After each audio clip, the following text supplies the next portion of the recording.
Kanigiri reservoir కరకట్టను MLA Prasanna Kumar Reddy అనుచరులు అక్రమంగా తవ్వేసి 1000 కోట్లకు పైగా పోగేసుకున్నారని కోవూరు అసెంబ్లీ ఎన్డీఏ కూటమి అభ్యర్థి వేమిరెడ్డి ప్రశాంత్ రెడ్డి ఆరోపించారు. నెల్లూరు జిల్లా వవ్వేరు గ్రామంలో ప్రశాంత్ రెడ్డి ఎన్నికల ప్రచారానికి వెళ్లారు. ఈ సందర్భంగా వైసీపీ నేతల అవినీతి అక్రమాలను స్థానికులు ఆమె దృష్టికి తీసుకొచ్చారు. దీంతో వెంటనే ఆమె అక్రమ తవ్వకాలు జరిపిన ప్రాంతాన్ని పరిశీలించి నివ్వెరపోయారు. కరకట్ట అంచు వరకు గ్రావెల్ తవ్వేశారని, అది తెగితే పలు గ్రామాలతో పాటు పొలాలన్నీ నీటిలో మునిగిపోయే ప్రమాదం ఉందని అన్నారు. 5 ఏళ్లలో ఇదేనా మీరు చేసిన అభివృద్ధి అంటూ ఎమ్మెల్యే ప్రసన్న కుమార్ రెడ్డిని ప్రశాంత్ రెడ్డి సూటిగా ప్రశ్నించారు.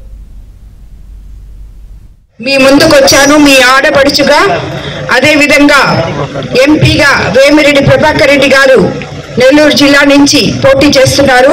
మమ్మల్ని ఇద్దరిని మీ అపూర్వమైన ఓటును సైకిల్ గుర్తు మీద వేసి గెలిపించగలరని కోరుకుంటున్నాను. చంద్రబాబు నాయుడు గారు ముఖ్యమంత్రి అయితే మనకి సంక్షేమము అభివృద్ధి సమపాలనలో సమర్థవంతంగా నిర్వహించగల ముఖ్యమంత్రి గారు చంద్రబాబు నాయుడు గారు.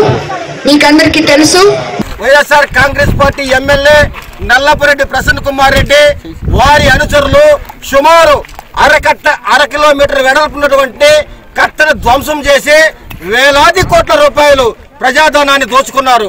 అంతేకాదు రాబోయే రోజుల్లో కనిగిరి రిజర్వాయర్ కట్ట దిగిపోతే అనేక లక్షల ప్రాణాలు పోతాయి, అనేక వేల ఎకరాల పొలాలు మునిగిపోతే నివేదికిస్తే నీతోటే ఉండేవాళ్ళు, నీ తొత్తులు, నీ వెనక ఉండేవాళ్ళు ఎక్కడ జైలుకు పోతారో, నీ భోగత్వం ఎక్కడ బయట పెడతారని చెప్పి ఆ నివేదికను తొక్కేస్తావా?